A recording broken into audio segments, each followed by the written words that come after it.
ქუთაისში საქართველოს დამოუკიდებლობის დღესთან დაკავშირებული ღონისძიებები გალა კონცერტითა და ფოიერვერკით დასრულდა. მსმენელებისათვის ნიკოლ შოუმ და მგზავრებმა იმღერეს. 26 მაისს ასევე ქუთაისის საკალათბურთო გუნდი ქვეყნის ჩემპიონი გახდა. გუნდის წევრები სპორტის სასახლედან აღმაშენებლის ცენტრალურ მოედანზე გამართულ კონცერტზე მივიდნენ და ქუთაისის მერთან ერთად გულშემატკივრებს მხარდაჭერისათვის სცენიდან მადლობა გადაუხადეს. აი ასე ერთიანად გაგვიმარჯვოს ქუთაისს. კიდევ ერთხელ ქუთაისს გაუმარ! გაუმარ! გაუმარ!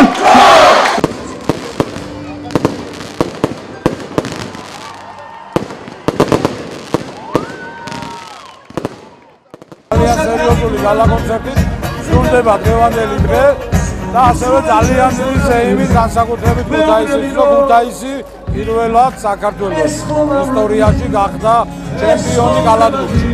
საქართველოს ჩემპიონი და ესა უდიდესი ზეიმი ქალაქისთვის. დამოუკიდებლობის ღირსშესანიშნაობად კიდევ ერთხელ ქუთაისის ჩემპიონობა.